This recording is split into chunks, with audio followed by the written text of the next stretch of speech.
जैसा कि हम सब जानते हैं कि राफेल के जैसे यूरोफाइटर टाइफून भी भारत के एमआरएफ प्रोग्राम में एक प्रबल दावेदार है और उसके बाद जब भी टाइफून को लेकर कोई बड़ी रिपोर्ट सामने आती है तो स्वाभाविक है हमारा इंटरेस्ट भी उसमें काफ़ी ज़्यादा बढ़ेगा। लेकिन आज टाइफून को लेकर के एक बुरी खबर सामने आई है। आप सब जानते हैं कि इस समय ऑस्ट्रेलिया में एक्सरसाइज पिच ब्लैक 2024 का आयोजन किया जा रहा है और इसी एक्सरसाइज के दौरान सुबह एक इटालियन एयरफोर्स का यूरोफाइटर टाइफून क्रैश हो जाता है। गनीमत ये रहती है कि क्रैश के दौरान जो पायलट होते हैं वो इजेक्ट करने में सक्सेसफुल होते हैं और इसकी वजह से उनकी जान बच जाती है। हालांकि ऑस्ट्रेलियन डिपार्टमेंट ऑफ डिफेंस के स्पोक्स पर्सन ने ये कहा है कि फिलहाल जो इन्वेस्टिगेशन है इसकी शुरुआत हो चुकी है और हादसे की जानकारी उन्हें 10:45 पर होती है जब ये पता चलता है कि एक्सरसाइज एरिया में एक एयरक्राफ्ट इमरजेंसी की सिचुएशन में चला गया है और उसके बाद पता चलता है कि वो एयरक्राफ्ट कोई और नहीं बल्कि यूरोफाइटर टाइफून था जो बाद में क्रैश हो जाता है और तुरंत फिर जो रेस्क्यू हेलीकॉप्टर्स हैं उनको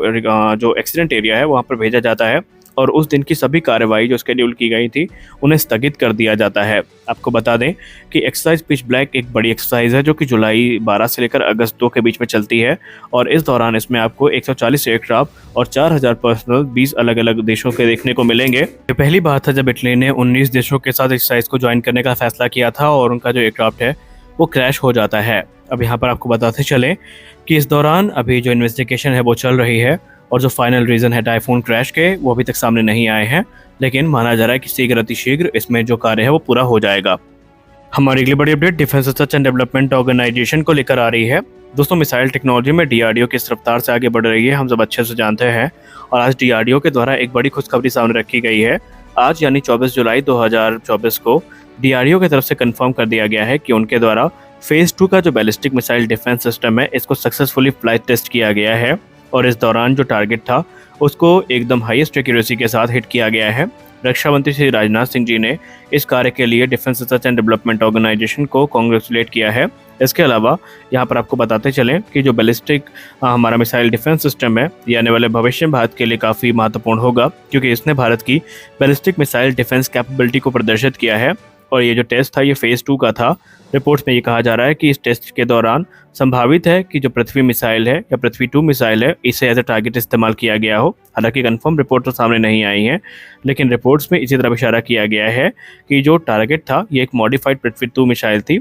यानी कि अगर ऐसा होता है तो संभावित है कि ये एक इंटरमीडिएट रेंज का इंटरसेप्शन होगा जो कि BMD-2 के द्वारा किया गया है। आपको यहाँ पर स्पष्ट होना चाहिए कि भारत में इस समय लेयर्ड एयर डिफेंस नेटवर्क पर काम किया जा रहा है, जहाँ पर extended range air defence system program के अंतर्गत जो मीडियम रेंज और लॉन्ग रेंज के एयर डिफेंस सिस्टम है वो तो तैयार किए ही जा रहे हैं, साथ साथ बैलिस्टिक मिसाइल से डिफेंस कैसे प्राप्त करना है वैसे उसी के क्रम में जो फेज़ 1 और फेज़ 2 के टेस्ट हैं ये ऑलरेडी सक्सेसफुली कंप्लीट हो चुके हैं और ये भारत को एक अभेद रक्षा कवच प्रदान करेंगे। सही मायने में आत्मनिर्भरता कैसे प्राप्त करनी है ये चीज़ हमें शायद कोरिया से सीखनी चाहिए। आप सबको पता है कि एक तरफ कोरिया ने रिकॉर्ड टाइम में अपना जो KF-21 बॉरमी है इसके अलग अलग प्रोटोटाइप्स को बना करके उड़ा भी दिया है और इस समय वो एक एग्रेसिव टाइमलाइन सेट कर चुके हैं। 2030 से 35 तक जो 5th जनरेशन वेरिएंट है ये भी विकसित कर लिया जाएगा। ये सारी चीज़ें चल ही रही थी कि कोरियन एयरस्पेस इंडस्ट्रीज से एक नई रिपोर्ट सामने आती है जहाँ पर बताया जाता है कि हनवा एयरस्पेस के साथ कोलैबोरेशन में एक नया इंडिजिनस फाइटर इंजन विकसित किया जा रहा है जो कि संभावित है जनरल इलेक्ट्रिक F414 को रिप्लेस करेगा। हालांकि ये KF-21 के जो ब्लॉक 3 वेरिएंट है इनको पावर करने के काम में आएगा। उनका यह दावा है कि उनका जो नया इंजन होगा वो तकरीबन 116 किलोटन का थ्रस्ट जनरेट करने में सक्षम होगा जो कि उनके दोनों एयरक्राफ्ट को पावर करने के लिए काफ़ी सुटेबल माना जाएगा। यानी 4.5 जनरेशन और 5th जनरेशन फाइटर एयरक्राफ्ट दोनों को पावर करने के लिए ये एक आदर्श इंजन माना जाएगा। और यहाँ पर रिपोर्ट्स में कहा भी जा रहा है कि जिस प्रकार का एग्रेशन कोरिया ने दिखाया इस प्रोग्राम को लेकर के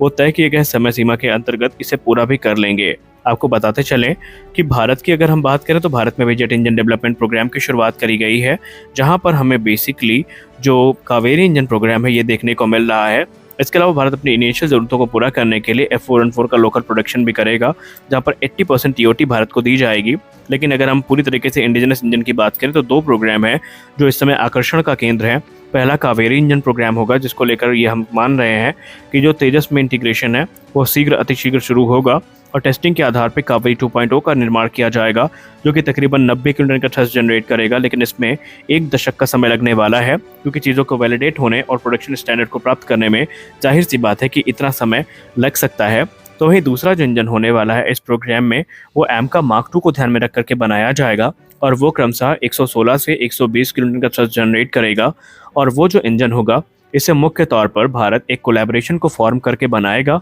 अब यहाँ पर कोलैबोरेशन किसके साथ होता है इस पर टिप्पणी करना थोड़ा जल्दबाजी होगी, लेकिन माना जा रहा है कि या तो सैफरान या फिर रोल्स रॉयस यहाँ पर इस प्रोग्राम को ज्वाइन कर सकते हैं। जनरल इलेक्ट्रिक के चांसेस काफ़ी कम है क्योंकि वो आईपीआर और एक्सपोर्ट राइट को लेकर कॉन्फिडेंट नहीं है, कंफर्टेबल नहीं है। इसलिए माना जा रहा है कि या तो रोल्स रॉयस या फिर सैफरान के साथ मिलकर के कोलैबोरेशन फॉर्म होगा और इंजन निर्माण को पूरा किया जाएगा। लेकिन इसमें भी तकरीबन 1 दशक का समय लग जाएगा, वो भी तब जब कॉन्ट्रैक्ट इसी वर्ष के अंतर्गत इसी फाइनेंशियल ईयर में साइन किया जाता है। आप सबको पता होगा कि भारतीय नौसेना का युद्धपोत जिनका नाम आईएनएस ब्रह्मपुत्र है, इसमें एक बड़ा हादसा हुआ था और इस हादसे में ये जो पूरी की पूरी वॉरशिप है इसमें आग लगी थी जिसे काबू नहीं पाया जा सका और इसमें काफ़ी ज़्यादा हानि हुई है। और इस मामले की गंभीरता का अंदाज़ा इसी से लगा सकते हैं कि इसमें भारतीय नौसेना का एक सेलर अभी तक मिसिंग है। हालांकि इनिशियल रिपोर्ट अच्छी नहीं है, हालांकि जब तक कंफर्म रिपोर्ट नहीं आ जाती हम इसके बारे में टिप्पणी नहीं करना चाहेंगे। लेकिन भारतीय नौसेना प्रमुख ने बाकायदा इसका दौरा भी किया है और उन्होंने स्पष्ट कर दिया है कि इसकी डिटेल इंक्वायरी करवाई जाएगी और भारतीय नौसेना की फ्रिगेट आईएनएस ब्रह्मपुत्र में अगर कोई दोषी पाया जाता है तो उसे काफ़ी गंभीर कॉन्सिक्वेंसेस भुगतने पड़ेंगे, क्योंकि अगर यहाँ पर हादसा किसी की लापरवाही की वजह से हुआ है तो उसे यहाँ पर माफ़ बिल्कुल भी नहीं किया जाएगा। आपको बता दें कि इस फ्रिगेट में आग लगने की जो घटना है वो सामने आई थी, जिसके बाद से काफ़ी अथक परिश्रम किया गया आग पर काबू पाए जाने का, लेकिन वो सफल नहीं हो पाया। और इस समय माना जा रहा है कि इसमें जो रिपेयरिंग वर्क है ये काफ़ी एक्सटेंसिव हो सकता है और इसके वापस आने के चांसेस कितने हैं इसके बारे में टिप्पणी करना जल्दबाजी होगी। हमारी अगली वीडियो अपडेट आ रही है फ्यूचर इन्फेंट्री कॉम्बैट व्हीकल को लेकर के। दोस्तों, आप सबको पता है कि इस समय जो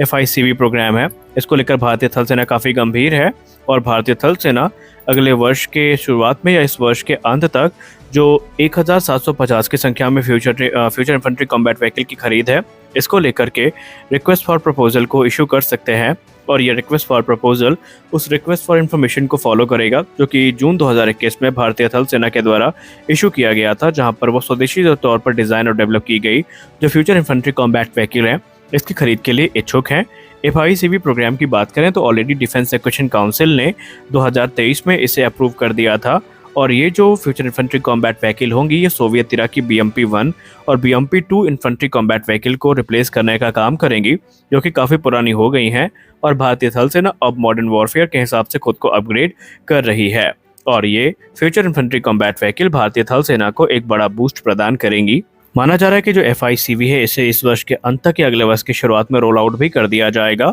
अब अगर हम